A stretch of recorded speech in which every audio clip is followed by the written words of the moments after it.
and I saw him, and I was standing behind a pickup truck for cover, and we exchanged. I'm like, it was surreal to me. It couldn't be happening. I could not believe it.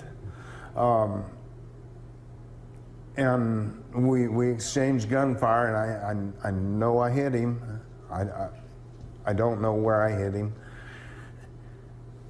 but I know I hit him.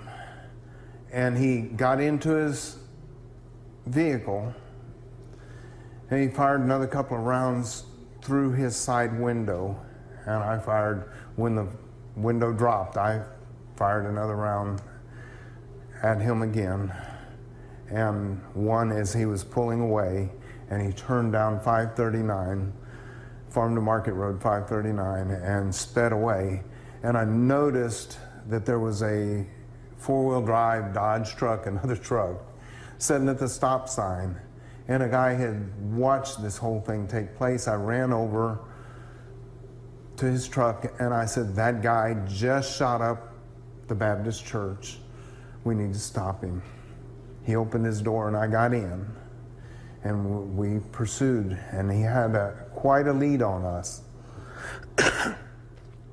And we chased him down 539, and when we first started chasing him, he was out of sight, and the man driving the truck was I found out later, his name is Johnny.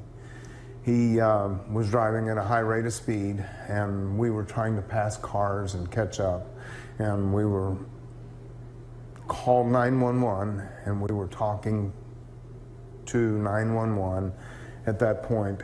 We did not see, at that point, any officers anywhere. And they were probably headed to the church at that point.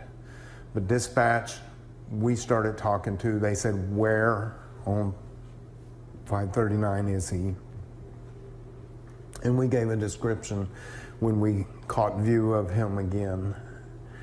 And again, we were coming up on him pretty quickly, and when we got up closer, he pulled over to the side, like he was going to pull off to the side of the road. And he slowed down, and I thought he was going to stop. And I reached down to open the door, still with my rifle in hand. And he sped up. He hit a road sign. It flipped over the truck, or his SUV. He ran across, back up on the road, about another 100 yards down, and down into the bar ditch. And Johnny stopped the truck on the road.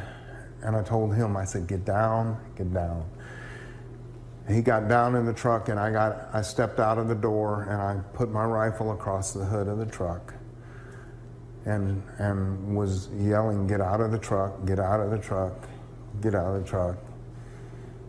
And I never saw any movement or anything from it, but I wasn't going to let him go anywhere.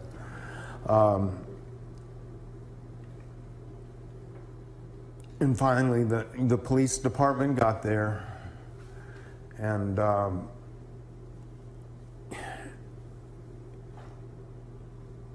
they told him to come out with his hands up, and no response. And at that point, I had actually laid the rifle down and started back, and he said, not you. So I picked the rifle back up. Okay, that's fine if you need, and so I hung out there and waited till I saw about 6 more police officers show up, and they did rather quickly after the first one. And I started to walk back, and he said, no, stay there, stay there, stay there. And I stayed where I was, and they drove one of the squad cars up.